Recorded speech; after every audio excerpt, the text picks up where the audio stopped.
great to finally be back on a normal game week. Sunday to a Saturday instead of a Thursday to a Thursday, or 12 days off, or scrambling on the 6th day when you find out you're taking over. But it's great to be back in this situation and play another game in the American Conference. Got a lot of momentum going. Last Thursday night it was great to get a win on the road at Tulsa. And anytime you can go on the road in this conference and win a football game, you feel really good about it. And the way we won the game, you can say, hey, we didn't play our best football, and we did not. We can play much better. But the way our kids responded in the fourth quarter and got down, never flinched, never batted an eye, and the way they go about their business offensively, tying the game up, missed extra point, we could have shut it down right there, and then we get a 3 and out. Get the ball back to the offense and go right down the field, convert some 4th downs, and Raji pops a big one to stick in the end zone there. It was huge, and take the 2-point conversion to go up 38-31, and then they drive it down and get it inside the 5 there, and then get 4 down stop inside the 5 to win the game. Which just speaks a lot of volume of our young men and what they're about, what they've accomplished. And I said this is not the way you want to win, but to win a game like that will go a long ways down the road for us. So just really proud of those guys and the way to come out of there with a victory and get the 6th win. Obviously that's not the goal of this program, but to be bowl eligible and get that out of the way early. And now it's all about going and getting to win number 7 and being 1-0 this week. And I told our guys, we got that same mindset this week as we had all the last 3 weeks, last 4 weeks, I guess, is win every single day. Today we got to win our academics. Tomorrow we got to win on the practice field, and so forth every single day this week. And really focus on the process and not the outcome of every single day. And if we'll do that, we'll give ourselves a chance to win a ball game on Saturday. Since you took over as the interim head coach, you've harped on the seniors and wanting to be successful for them. What was it like going to the locker room after that win on Thursday and seeing them and celebrating with them? Yeah, you got to understand where they come from too. I mean, they're 3 wins in. There's a change, and they felt like, hey, this could be the end of my season, the end of my career, and this is how my career is going to end. And then all of a sudden to see those guys, the smile on the face, the joy on their faces, and going to a bowl game, it felt like they've accomplished something. They got so much more we got to accomplish and get them to 7 wins and then, beyond from there. But just excitement on those guys, and Dustin Hall, who's never been to a bowl game, and just, really proud of those young men and the way they went about their business the last 4 weeks, and the way they've led this football team and put this football team on their back, every single one of them, and kept this thing together. So just proud of those guys. And like I told them, hey, proud of you, but we're not done yet. We got to keep moving forward, and we get North Texas up next. Coach, the penalties, what did you see on film? And did y'all see in, I don't know, any of those plays, like the Dustin Hall play, did y'all get any response from some of those? You got to control what you control throughout the course of a football game. And I'll say this about officials, because I've been in those officials meetings in the summers and those clinics. I'm not sure I ever want to be an official. They got hard jobs, and they're going to get some right, they're going to get some wrong, and it is what it is. And we sent a couple plays in, including Dustin's, and I think a PI on T-Sav that we didn't get called, and then the intentional grounding. And Brian Platt, the head of officials, agreed that all 3 of them should have went our way, and they didn't. It is what it is. Still found a chance, a way to win the football game, and it is what it is.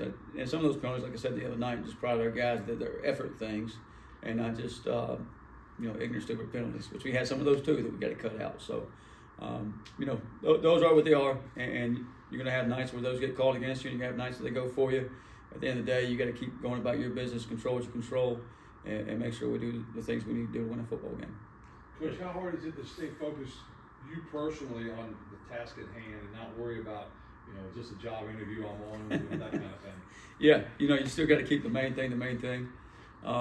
It's hard. It really is, because you get you get to this point, and all you've told the players, worry about today, worry about this, worry about that. And as you get closer to the end, it's like, hey, what's this thing going to look like in 2 weeks? And just talk to our players a little bit about that yesterday. Say, hey, we got to keep doing what we do. We got to keep winning today. We got to keep worrying about North Texas, and let that fall where it may.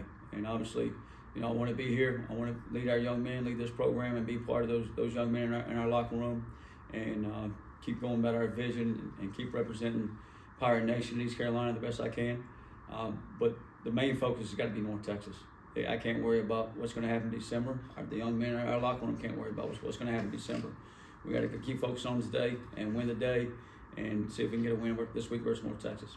Coach, your first two games, I mean, they're both blowouts. They both went very well. When Yeah. you look at this last one, I know you probably weren't happy with the mistakes at times, but is there any sense of relief to see you guys win ugly and be able to pull that off? I think that's, you know, it's easy to make calls when you're up 50-something or whatever, or have a big lead, and, you know, things are going well in the game, and, you know, everybody's playing with a lot of confidence. But what about when things don't go your way? You know, what about in life when something doesn't go? How do you respond?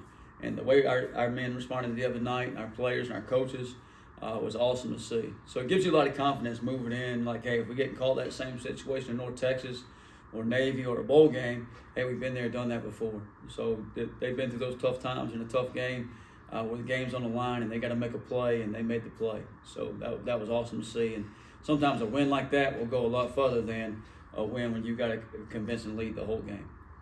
North Texas has struggled a little more offensively the last 2 weeks. Is that something their opponents have been doing better defensively, or is their offense kind of had a slump?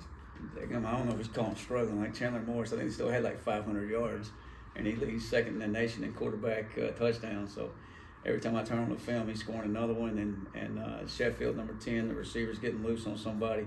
So offensively, I think they're a really good football team. And their head coach is an offensive guru, I call him. You know, his the quarterback at Miami is one of his guys that he coached at Incarnate Word there, and he's always put up huge offensive numbers. So respect the heck out of him and what he's been able to do offensively. And, you know, they started off the year red hot. I think they played a pretty tough schedule here late, but I'm sure they're happy to be back home. And I'm sure they had a tough game the other night against UTSA, but I'm sure they're looking to rebound from that. So we'll certainly have our hands full on both sides of the football and just try to make sure we, you know, and at the same time, as good a football team as they are, and told our guys this the other night or yesterday, we got to still make it about us, and we still got to focus on us and what we do, our process, how we go attack things, and how we got to win each day. So we got to make it about us, even though we respect the heck out of North Texas and their coaching staff and Chandler Morris and all those guys. Is there any update on Sakai's targeting penalty? Yeah, so you always review those things, but it you know, they're going to hold that up, you know, upheld, and didn't get overturned or anything like that. So we'll miss him the first half, but you know, he'll practice all week. He'll be fresh and ready to go in the second half. And then Whitson and Chase got banged up. Is there any update on their status rather with them? Yes, you know, those two guys got banged up a little bit in the game, but they'll practice this week, and we'll, you know, hopefully have them ready for Saturday and be ready to roll there. Kind of going off, you know, what you said earlier about overcoming adversity. Like Caton had a bit of a struggle there at the end of the first half, but you know, to still come out, make the plays to lead you guys. Not only that field goal before that, but the game went dry. So how big was that? Yeah, how about the last 3 weeks, 3 ball games? You know, he's let us down in a 2-minute drive all 3 games to get points out of. Sometimes touchdowns. This week happened to end with a 52-yard field goal, which was, you know, big to see out of Conrad. But, you know, he didn't let those things phase him. And that's what we got to always talk about, the next play mentality, moving on to the next snap. Can't think about what's in the past. You know, can't look out the rear view mirror. You got to look out the windshield. You know, it's the same thing. And Caton did a great job of that. Otherwise, we wouldn't have won the ball game without Caton. I mean, he's makes some throws and makes some decisions in the second half. They help win the game. And there's so many scenarios in that game that you can say, hey, that one is the game, or this one is the game. You know, after Winston's fumble, the defense kind of stood tall and didn't allow any points on the board. Caton takes us down, and we get a 2-minute. We hit a 52-yard field goal. Any of those scenarios wins the football game. And then the second half, you can pull out a bunch of those that win you a football game. So just proud of those guys where they kept battling, you know, through adversity, ups and downs throughout the course of the game, and just did a really good job with that. You know, y'all's DBs, they were in pretty good position on most of those big plays. So is there, I don't know, is that teach tape just on how to break up the ball? I mean, I know you got to credit the receivers some too. Yeah, I thought their receivers did a good job going up and getting the football and high pointing, and we did not. And we got to do a better job of that. And like you said, we're there in position. It's not like we've turned somebody loose down the field. We're there. We just got to go up and make the play, and do a better job of that. And obviously, you know, we got to do a better job of 4th down, staying on side, so we don't keep a drive extended. You know, there's so many little things in that game. You know, we could easily be up 21-3 early in the ball game there, and probably goes maybe like Temple or maybe like FAU, and you don't go through all those adversities. But at the end of the day, we probably needed some of that too. We really did. But that, you know, if we don't have those mistakes early in a drive, it never allows them to get down the field and throw a jump ball up in the end zone. So we got to make sure we do a better job defensively, you know, limiting possessions. And certainly if you give Chandler Morris extra possessions or extra time, extra downs, he's going to make you pay. I was just curious about the end of the game. Obviously, it's kind of a chess match as far as the time. Yeah. Taking time. Like, what was kind of your thinking there to try and save time if they do score? We were just talking about that upstairs with John David, and I said, my whole mindset once they got inside the 10, it's not, they got 4 downs. Yeah. It's not the time that you're going against, it's the 4 downs you're going against at that point. And you want to save as much time for our offense as possible. And, there's a ton of scenarios. The best case scenarios, keep them out of the end zone and win the game, and which we did. If they tie it up or if they were to go for 2, take the lead, you still got to leave enough time for your offense. So the worst thing you want to do is let the clock run and just let it ride from there. And then you got to figure out, do I want to save 2 time, save 1 timeout? Is it best to save no timeout? So all those are going through your head. And then you're still playing a little bit of chess game with the other coach as well about when he's going to use his timeout and when he wants to sit on it and what he's going to do. Because I think, on the second down there, he got in a little bit of trouble. So he thought we were going to use the timeout. He was holding it. He was waiting around. And then he ended up using one. So a little bit of a chess match there. But I think at the end of the day, it all worked out for us. Anything else for Coach Harrell? Thank you, sir. Yeah, appreciate it.